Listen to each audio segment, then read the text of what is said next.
retail, I would say, is a little bit scarier. Obviously, retail also, I think that, office space, you don't really see as much because a lot of it's, in the sky and, you don't know what's going on the 32nd floor.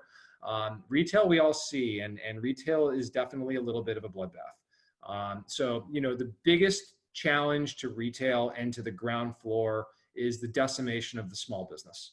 And, I think that, you look at the stock market, large businesses are doing great. Large businesses are just fine. They have access to capital. They have staying power. It's the small businesses that are getting really, really hurt.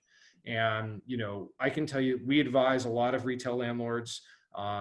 We are building out currently an asset management operation. And I will tell you, my MO is you got to keep your tenants right now. And I think in general, if you're a landlord, you got to do everything you can to keep your tenants, especially retailers.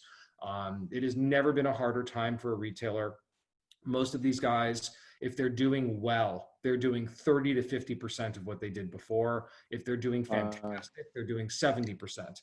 But that's a pretty big drop because for most of these retailers, it's that last 30% that's their profit, where they start to get profitable. So, if they're doing 30 to 50%, they're nowhere even close to profitability. So it's, the fact that they can't generate the revenue at that basic level is going to have catastrophic effects on retail rental rates. So, you still have that same problem that we talked about in office, where a lot of guys aren't ready to drop their rates. They want to see what's going to happen, but that is going to be a much longer, slower climb back, in my opinion, because it's so small business driven. And small businesses have, unfortunately, have really, they've fared the brunt of this thing. And we see it with a lot of our retail clients. A lot of them cannot pay anything at all. Many office tenants, even if they're suffering and not even using their offices, they're still paying their rent. Most retailers have not paid or can't pay or paying very little. So, that's a big problem. And most of from a legislative standpoint, there are many retailers, depending on where you're located, are protected and allowed to defer their rent, but that still means they got to pay back rent that they probably don't have the money to pay back.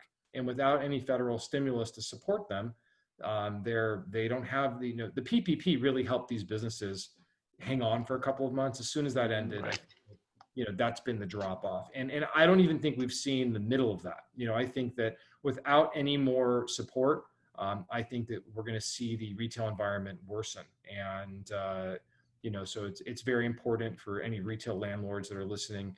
You got to do whatever you can to keep your tenants, because it's going to be hard. Even if you got a tenant that's not paying, but they've got the hope to come back, if that space goes empty and that business fails, for that space to get rented, someone's probably going to have to start a new business.